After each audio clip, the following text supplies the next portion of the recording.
Dragi privitori, bine v-am regăsit la cea de-a 99-a ediție a rubricii Ochiul Inteligent. Sunt eu, Ana Guțu, profesor universitar și liber gânditor.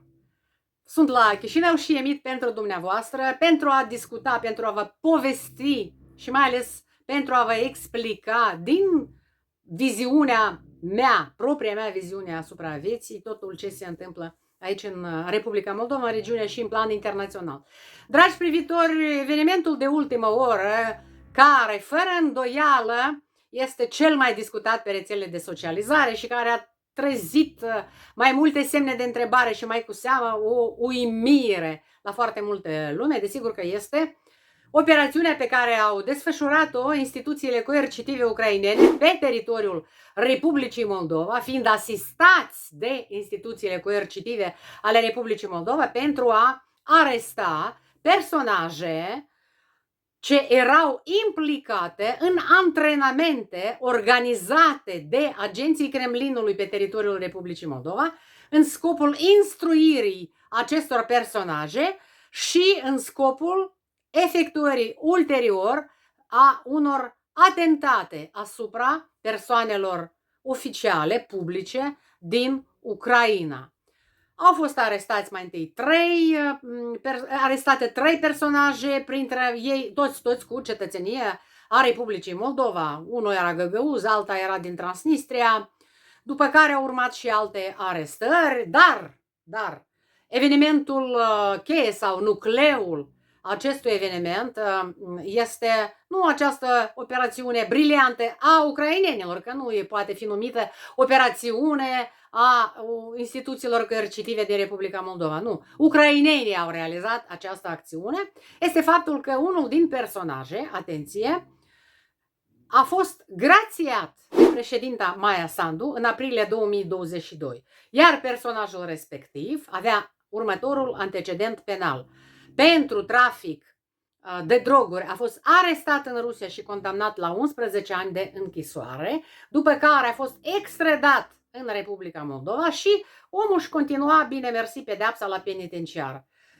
Ce s-a întâmplat în aprilie 2022? Maia Sandu semnează un decret de grațiere, iar persoanele care sunt incluse în acest decret de grațiere sunt mult mai multe, ele sunt vreo 20 și ceva. Circa 20 și ceva de persoane. Deci, o bună parte din ele au dosare în trecut pentru ce au fost condamnate de trafic de droguri pe teritoriul Republicii Moldova. După această știre, ce se întâmplă pe rețelele de socializare? În primul rând, instituțiile oficiale ale statului tac. Tace președinția, tace Maia Sandu, personal ea, dar sunt foarte activi simpatizanții PAS și trolii, boții, care sunt și ei, au și ei undeva un centru de comandă. Eu nu cred că acest centru de comandă este în afara Republicii Moldova. Este pe la Stratcom, poate, stau și mă întreb, sau pe la guvern, poate, așa cum era pe timpul lui Filat la etajul 6 și Alaiba era cel mai mare pe acești boți și troli, sau poate în alte parte, rămâne de văzut. Dar toți acești simpatizanți PAS și troli au pornit o campanie de salvare a Maiei Sandu din acest mai mult decât impas în care a nimerit ea singură. Ea însăși a nimerit în acest impas. Pentru că, vezi, Doamne, au început, imediat, simpatizanții PAS și trolii, să caute vinovatul. Cine i-a recomandat președintei Maia Sandu să grațieze acest narcotraficant, acest criminal, acest killer plătit, pentru că el urma să ucidă oficial în Ucraina? Că e vinovată Comisia de Grațiere. Au început să vadă cine e membru în Comisia de Grațiere. S-a dovedit că, de exemplu, Doina German, vicepreședinta Parlamentului, nu a fost în acea ședință. Iar un oarecare Guzun, care este președintele Comisiei de Grațiere, a votat împotriva grațierii. Anul 2021, anul 2022, cine sunt consilierii Maiei Sandu pe problemă juridică, o vedem și pe Olesia Stamate printre acești consilieri. Astăzi, mai nou, trolii și simpatizanții PAS au aruncat în spațiul virtual ipoteza că, de fapt, vinovat este Stoianoglu. Dragi privitori, toată această tevătură este foarte urâtă. Este foarte urâtă și îi mai amintește de personajul Gavroche din Les Miserables de Victor Hugo și nu doar de el. Era o vorbă pe acele timpuri, pe timpul Revoluției franceze și chiar ulterior, pentru că era timpul când Voltaire și Rousseau, doi filosofi francezi deștepți ambii, cu teoriile lor filosofice, acum nu voi deschide parantezele în ce se împăcau și unde nu se mai împăcau Voltaire și Rousseau.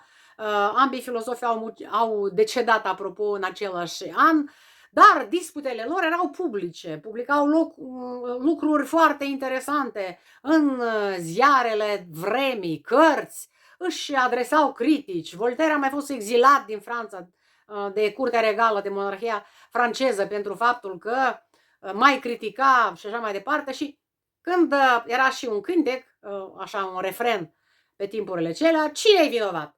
La faute est à Rousseau, la faute est à Voltaire. Este vinovat Rousseau, este vinovat Voltaire. Adică vinoveți se fac scriitorii, filosofii, de ceea ce ni se întâmplă nouă. Așa și în Republica Moldova. Și să deschidem parantezele despre grațiere în general, de ce există grațierea și totuși cine se face vinovat de semnarea decretului despre grațierea narcotraficanților și killerilor pentru bani. Grațierea este o instituție întreagă deja în sistemul de drept național pe care națiunile au moștenit-o din vechime. Știți foarte bine că la baza dreptului continental european stă dreptul roman. Romanii sunt cei care practic au inventat și au născocit și au stabilit cele mai importante noțiuni în sistemul de drept în general și pe care le-am moștenit și noi în ziua de astăzi.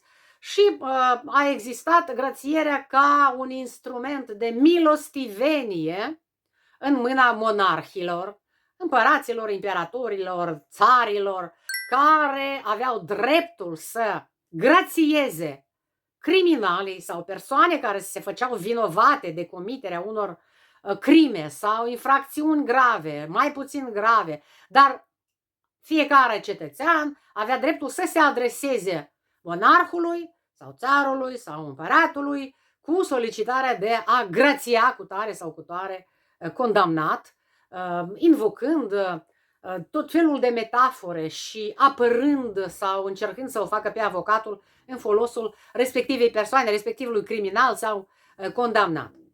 Și da, împăratul, imperatorul, țarul avea dreptul să grațieze dacă el considera, dacă era mișcat, dacă era convins de ceea ce îi se scria în scrisori, în petiții, și atunci el avea chiar și un anumit număr de grațieri posibile pe an ca să demonstreze poporului, pentru că cine erau cei condamnați? Desigur că erau oamenii ieșiți din popor, săracii, care în căutarea poate unei bucăți de pâine mai furau câte un cal, mai comiteau și alte chestii poate mai grave și împăratul sau regele, pentru a demonstra milostivenia sa față de popor, semna și el câte o scrisoare de asta de grațiere a condamnaților.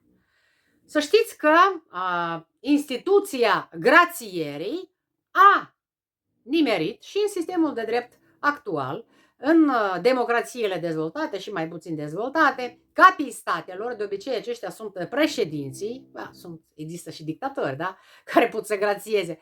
Președinții țărilor pot și ei să grațieze uneori persoane care, de exemplu, dacă este contactat de avocați, de tot felul de organizații non-guvernamentale sau profesionale și care consideră că pedeapsa aplicată condamnatului a fost prea dură, ei utilizează argumente, exemple și așa mai departe, și atunci toate aceste solicitări de grațiere se așează pe masa președintei.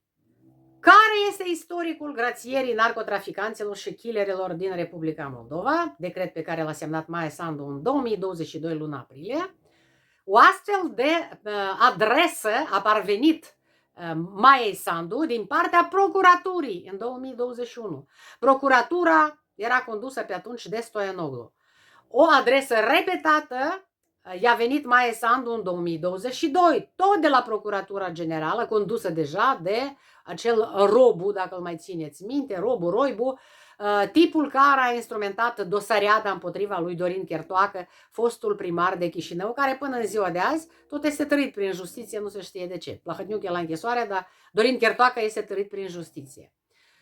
Și uitați-vă că argumentele invocate n-au fost suficient de serioase, pentru că procuratura nu a prezentat niciun răspuns din partea instanțelor, instituțiilor rusești ale Federației Ruse, dar era anul 21-22. Mergea războiul genocidar împotriva Ucrainei. Eu nu știu cum puteau ei să comunice în general cu instituțiile judiciare din Rusia, unde a fost otrăvit Navalny și omorât Nemțov și tot așa și tot așa. În fine, nu a venit niciun răspuns din partea instituțiilor judiciare rusești, care trebuiau să demonstreze că această persoană, chipurile, a fost victima traficului de ființe umane și că ea nu știa, așa a zis tipul ăsta care a fost grațiat, da? Și urma să comită omoruri pe teritoriul Ucrainei. Deci el, chipurile, a fost victima traficului de ființe umane și el s-a ocupat de distribuția de droguri, dar el nu a știut că el se ocupa de fapt de distribuția de droguri sau că urma să fie folosit la distribuția de droguri. În comunicatul foarte diluat de astăzi de la președinție apare și numele ONG-ului La Strada, care răspunde de traficul de ființe umane. Acest ONG a fost condus de Ana Revenco, fosta ministra pasului de interne în guvernul Gavriliță, și tot ea actualmente este în fruntea Stratcomului, o instituție special creată cu 20 de milioane de lei buget anual pentru a combate dezinformarea. Și uite că La Strada confirmase, deci a pus pe masă un document prin care confirma că respectivul personaj a fost traficat și că el n-a știut și bla bla bla. Deci, da, La Strada, Revenco, consiliera Maiei Sandu, ulterior ministra Maiei Sandu, se cam leagă toate aceste nume. Și s-a ajuns la ce s-a ajuns. Maia Sandu a semnat acest decret și au fost grațiați vreo 20 și ceva persoane, mulți din ei se ocupau cu traficul de droguri. Dragi privitori, ceea ce m-a mirat pe mine în ultimele ore, ultima zi, a fost faptul că oameni aparent existenți în realitate, nu troli, oameni susținători ai PAS, au început să mă atace pe mine pentru faptul că am îndrăznit să o învinuiesc pe Maia Sandu de această grațiere absolut descreierată și, repet, epitetul, o grațiere care seamănă cu un act descreierat al președintei Maia Sandu. Orice președinte, atunci când semnează un decret de grațiere, eu pot să-mi imaginez că Maia Sandu are multe lucruri de semnat pe zi, da? Are foarte multe. Dar când tu semnezi un decret de grațiere, doamnelor, domnilor, poți să fii președinte, poți să nu fii președinte, să fii un om simplu. Atunci când ți se dă dreptul, de exemplu, uite, îți dau ție dreptul să semnezi un decret de grațiere și îți spun mai multe dosare. Uite, asta, pe cine grațiezi? Normal că omul trebuie să citească pe cine urmează să grațieze.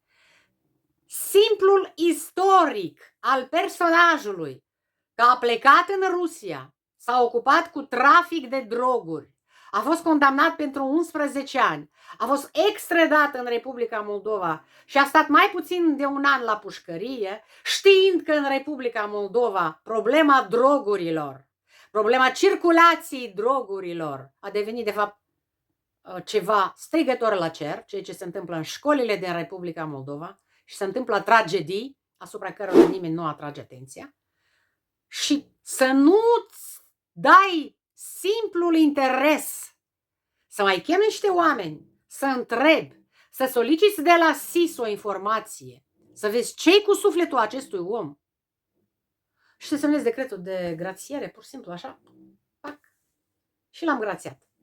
Și ăsta este prins cu oca mică, la scurt timp, de ucraineni, de instituțiile ucrainene, pentru că acest criminal era pe cale de a se transforma în ucigaș. El era recrutat, au fost recrutați pe Telegram să omoare oficiali în Ucraina. Disonanța cognitivă sau manipularea voită de care beneficiem în ultimul timp pe rețelele de socializare a devenit un fenomen extrem de grav. Iar acest fenomen nu ajută cu nimic la lupta în războiul cognitiv despre care doamna Maia Sandu a vorbit atât de frumos la conferința din München, conferința pentru securitate din München. Dacă noi, practic, manipulăm, deci nu noi, Doamne ferește, Stratcomul cu trolii, cu membrii PAS și așa mai departe, manipulează masele și conștiința maselor în a o justifica cu orice preț pe Maia Sandu, în a-i justifica acțiunea și a o scoate basma curată din această istorie, fără ca oamenii să-și pună semne de întrebare, atunci degeaba vorbim despre război cognitiv. Din punctul meu de vedere, nu e război cognitiv, e prostirea maselor sau susținerea prostiei maselor. Da? Pentru că masele, ca să le domini, normal că ai nevoie ca ele să nu-și pune prea multe întrebări. Și atunci, care este maniera de a acționa a echipei Maiei Sandu în raport cu propaganda rusească, de exemplu? Da? E război cognitiv, nu știu dacă este foarte reușit termenul. Termenul a fost inventat de birocrații internaționale, este un termen pe care îl înfloresc, îl definesc și așa mai departe. Război cognitiv, vai, prin soft power, televiziuni, nu știu ce, pentru a domina masele. Domnule, este propagandă. Iar propaganda se lipește de cine? De oamenii proști. Propaganda se lipește de oamenii proști, de oamenii idioți, de oamenii analfabeți funcționali. Cine sunt ăștia? Care nu citesc o carte, n-au citit la viața lor o carte, care nu înțeleg semantica unui text simplu. Eu sunt mirată de faptul, pentru că am urmăritori. Mulți din ei stau chitic, se străduie să nu comenteze, pentru că știu că în momentul în care comentează aiurea, mă tutuiesc, mă ofensează, sunt blocați imediat. Dar mulți din ei nu înțeleg semantica frazelor pe care eu le alcătuiesc pe conturile mele de rețele sociale. Adică, omul citește, parcă înțelege limba, dar el nu înțelege sensul mesajului. Și ce poate să facă el? Maxim la cei capabili, începe să te ofenseze, să te facă în tot felul, să te discrimineze, să arunce cu cuvinte, aiurea și așa mai departe. Ceea ce am încercat să scriu eu și ceea ce fac eu în edițiile mele, Ochiul Inteligent, este o misiune pe care mi-am asumat-o benevol, pentru că sunt profesor și am în spate catedră și am în spate un istoric științific. Acum sunt liberă de aceste obligațiuni academice, pentru că nu mai profesez direct. Dar pot să învăț pe oameni, pentru cei care doresc să învețe și să înțeleagă ceea ce se petrece în jurul lor. De ce am ales să fac aceste rubrici, Ochiul Inteligent, pentru a explica, pentru a deschide ochii celor care văd, dar nu privesc, dar nu vor să vadă și nu vor să pătrundă în esența faptelor și acțiunilor, evenimentelor care au loc în jurul nostru. Suntem într-un război informațional internațional. Uitați-vă ce se întâmplă în Statele Unite. Uitați-vă ce se întâmplă în preajma noastră, unde ucrainenii, apărându-ne pe noi, mor în fiecare zi. Mor și de foame și de frig, mor sub dronele și rachetele rusești, dar nu se predau pentru că au demnitate. Din păcate, Republica Moldova nu ajută Ucraina suficient de mult și suficient de bine. Republica Moldova a ales politica struțului, adică capul în nisip și să se prefacă că își dorește pace, să strige despre pace. Noi toți vrem pace, dar romanii ne-au învățat si vis pacem parabellum. Dacă vrei pace, pregătește-te de război. Noi nu suntem capabili nici să ne punem pe picioare o armată cum se cade, nu suntem capabili să ajutăm, de exemplu, copiii ucraineni care suferă de maladii psihice foarte grave după acest război. Avem aici, la Vadul lui Vodă, la Nistru, avem baze de odihnă. Ați auzit pe cineva odată măcar să spună: domnilor, deschid bazele mele de odihnă pentru a primi copiii ucraineni pentru reabilitare, pentru că au nevoie stringentă de această reabilitare, să vină, să stea măcar o lună la cald, să mănânce ceva cald, să se joace și ei cu semenii lor, să se simtă în familie. N-a făcut nimeni așa ceva. Avem milionari, miliardari în Republica Moldova. N-a îndrăznit nimeni. Nici o inițiativă privată, nimeni. Eu îmi imaginez ce s-ar întâmpla dacă ar începe să lovească rachetele și dronele pe teritoriul Republicii Moldova. Nu se vor găsi niciunul ca Renat Ahmetov, de exemplu, din Ucraina, care toată averea și-a pus-o în serviciul armatei pentru a apăra Ucraina, pentru a apăra suveranitatea, libertatea acestei țări magnifice, acestei țări cu adevărat minunate, acestei națiuni erou, națiuni martir. Nu, noi grațiem narcodealer și killer care erau gata să omoare ucraineni. Deci, când m-am exprimat că Republica Moldova este o gubernie rusească, luați-o ca atare. Este și o metaforă, dar ținând cont de derapajele care au loc pe teritoriul Republicii Moldova, și anume surse de informare rusești, animate de agenții ai Kremlinului, care, nestingerit, nu doar că se plimbă pe străzile Chișinăului, ci și-au ajuns în Parlament. Dodon, Țârdea, acești trădători de patrie, mitomani, de mult trebuiau să stea la pușcărie și ei nu stau, nu sunt condamnați. Eu nu cred că acel dosar nu conține piese, probe absolut concludente despre faptul că partidul lui Dodon trebuie scos în afara legii. Nu, el a fost tolerat, el a fost lăsat. A fost înlăturat Șor a fugit, acum este în Kârgâstan, face și pe acolo ceea ce a încercat să facă în Republica Moldova, a furat din banii Kremlinului, s-a evaporat, a plecat cumva de aici, dar coloana a cincea a rămas vie, nevătămată și acționează nestingerit pe teritoriul Republicii Moldova. Iată de ce am spus că Maia Sandu este vinovată de grațierea acestor narcodealeri. Maia Sandu este vinovată pentru faptul că Republica Moldova, la ora actuală, seamănă cu o gubernie rusească. Ea are dreptul la inițiativă legislativă. Ea are majoritatea simplă în Parlament. Războiul mâine face 4 ani de când durează, iar Republica Moldova nu are o lege antirașism după modelul Ucrainei și modelul statelor baltice, care să pedepsească penal, inclusiv până la retragerea cetățeniei și a drepturilor cetățenești, persoanelor care susțin Rusia în acest război și care promovează discursul public pro-rus și anti-ucrainean. Da, se face vinovată Maia Sandu și de alte lucruri, vinovate pentru excluderea totală din spațiul public plătit din banii noștri a discursului unionist, a liderilor unioniști care nu sunt chemați pe la televiziuni și radio pentru a-și expune opiniile.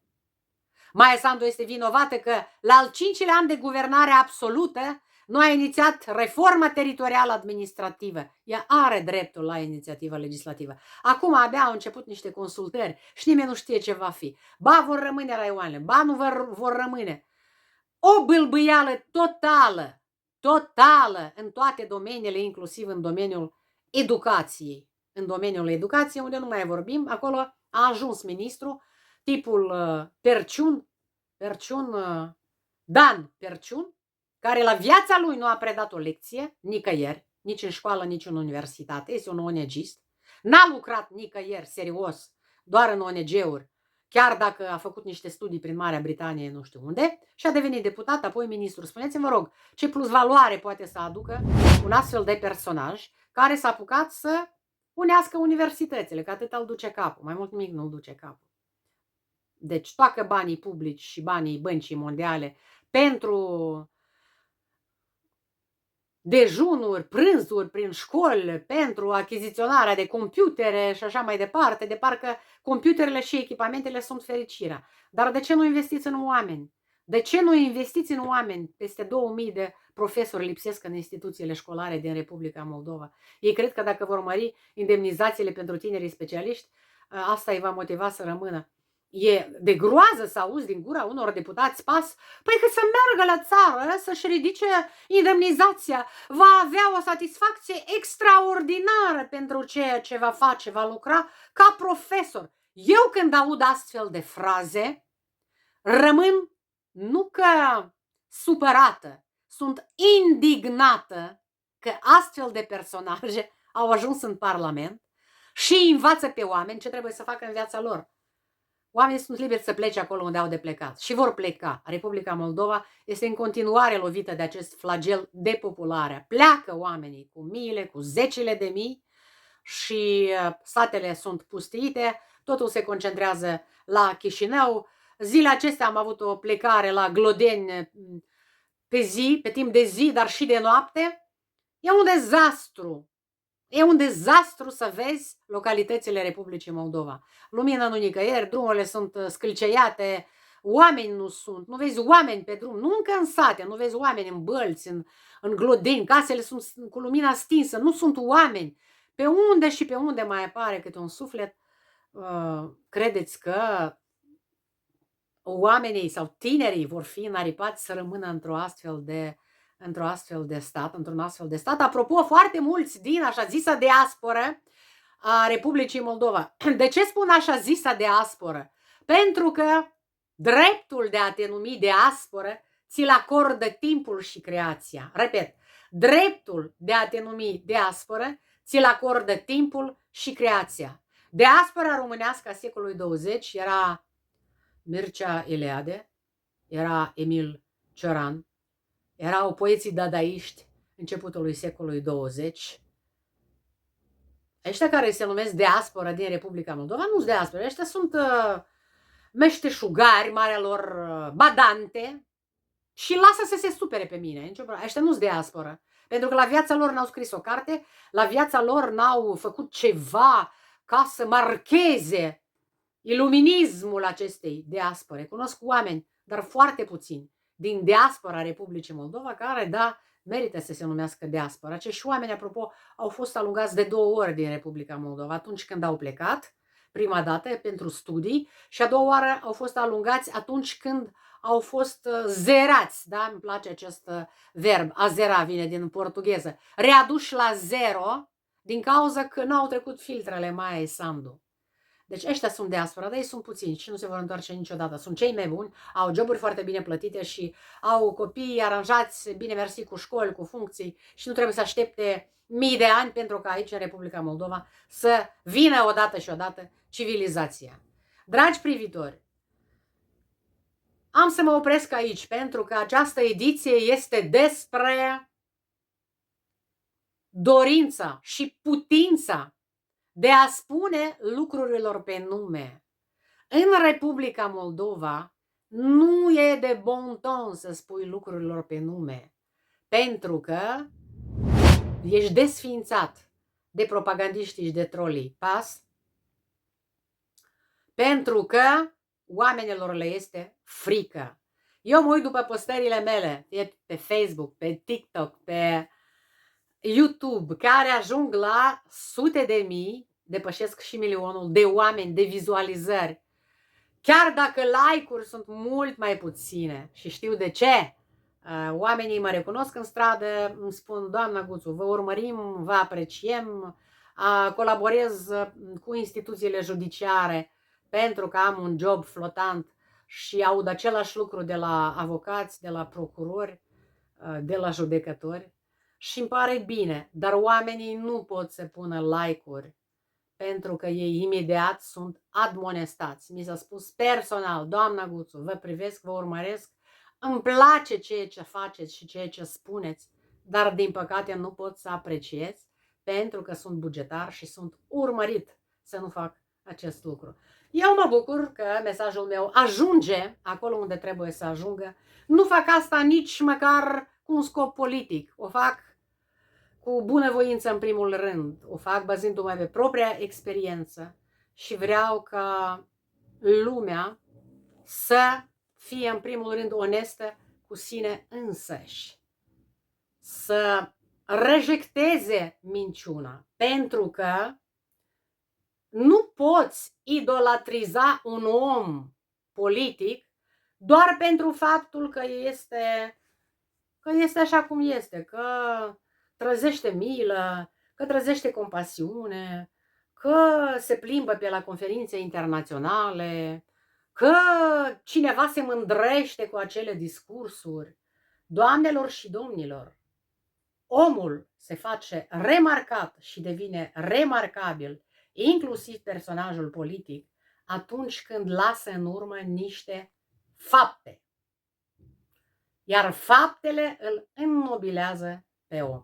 Discursurile vin și trec, ele nu au nicio consecință asupra calității vieții noastre, cu atât mai mult că Republica Moldova nu este o țară, este un stat. Înainte îl numeam stat în devenire, acum nici stat în devenire nu pot să-l numesc. E un stat în degradare, ținând cont de faptul că peste tot au loc niște evenimente care răstoarnă completamente tot ce ține de statul de drept, noțiunea de stat de drept, de corectitudine, de meritocrație, de competență, de responsabilitate.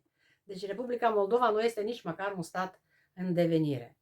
De aceea, dragi privitori, urmăriți și alte personalități, alți intelectuali care vă vorbesc. Trageți concluziile dumneavoastră și nu vă pripiți cu etichetele. Dacă nu vă place opinia cuiva, puteți să reproșați sau să-i spuneți acelei persoane, să scrieți. Eu accept neacceptarea dumneavoastră, să știți. Dacă îmi scrieți, nu sunt de acord cu dumneavoastră pentru că, nicio problemă. Dar atunci când omul începe cu etichetări, te apostrofează, te face în tot felul, spuneți-mi, vă rog, cum să tolerezi un astfel de comportament? Critica și gândirea critică au mișcat societățile.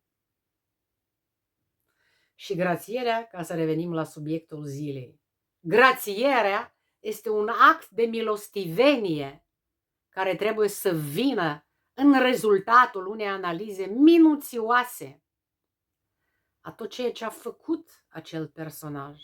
Și acum, iată, mi-amintesc de o femeie care a fost condamnată aici în Republica Moldova la mulți ani de pușcărie, mama, 5 copii, unul a lăptat la sân acasă, care a fost condamnată pentru nu știu câți ani de pușcărie și să restituie încă și suma pe care chipurile ar fi împrumutat-o de la soțul ei, care soț plecase și o lăsase cu ăștia 5 copii. După ce citești astfel de întâmplări, dragi privitori, și țineți minte, acea femeie a fost grațiată doar după o petiție colectivă. Petiția a venit din societate, de la societate a venit petiția. Și avocatul Iulian Rusanovski, cel care e la sursa tuturor monumentelor noastre istorice, cu memorie istorică și demnitate românească, el a intervenit și datorită intervenției lui, în sfârșit, femeia a fost grațiată. Cu atâta greu a fost grațiată de Maia Sandu, mama a 5 copii. Și asta, dealerul și killerul, a fost grațiat așa, dintr-un singur click, dintr-un pix, dintr-o semnătură cu pixul. Fiți milostivi, dragi privitori, dar fiți și obiectivi și nu vă lăsați antrenați în discuții sterile pentru apărarea idolilor politici, că ei nu se gândesc la voi. Nu se gândesc la voi. Trebuie voi să vă gândiți la dumneavoastră înșivă și să aveți grijă de familiile dumneavoastră, de copiii, de nepoții dumneavoastră, care merg în școlile publice, unde drogurile circulă ca pâinea caldă, sunt vândute prin veceia. Atenție la ceea ce le spuneți copiilor dumneavoastră. Și mi-a venit în minte faimoasa fraza unui tată dintr-un serial spaniolesc foarte vestit, Los Hombres de Paco. Este un serial despre polițiști. E un serial comedie, sigur. Și atunci când tatăl nu știa ce să-i spună fiicei adolescente, când pleca de acasă, se ducea la dansuri să se distreze și Paco îi spunea, diga no a las drogas, adică să spui nu drogurilor. Probabil cu această frază am să închei ediția de astăzi. Spuneți nu drogurilor și țineți minte, dragi privitori, că toată această tevătură, toată această mișcare haotică browniană în Republica Moldova, a instituțiilor, a evenimentelor, vorbește despre faptul că Republica Moldova nu poate să existe ca stat. Deci nu poți să faci dintr-un teritoriu care era plin de comivoiajori, de vin gustos și femei ieftine, nu poate să se transforme într-o țară. Republica Moldova, așa cum este ea cu teritoriul pe care îl controlează până la Nistru, trebuie să se unească cu România. Și să-l avem ca președinte pe Nicușor Dan, pe care îl respect și îl admir la maxim. Tot ceea ce face, cum este, cum face la maxim. România a dat o lecție de democrație superbă și Statelor Unite și Uniunii Europene, pentru că democrația în România se autorelansează. În România, pentru democrație, se luptă cu mijloace democratice. Au fost anulate alegerile, n-a ajuns un discreierat ca și Călin Georgescu în fruntea României, a ajuns un absolvent Sorbona, absolvent a școlii normale. Trăiască unirea Republicii Moldova cu România. Noi oricum ne vom uni, unirea oricum va avea loc. Îmi doresc lucrul ăsta să se întâmple cât mai repede. Nu-mi doresc doar că să se întâmple de frica rachetelor și dronelor rusești, dar dacă am fi avut oameni responsabili, coerenți, deștepți la conducerea Republicii Moldova, unirea deja ar fi fost înfăptuită. Așa să ne ajute Dumnezeu.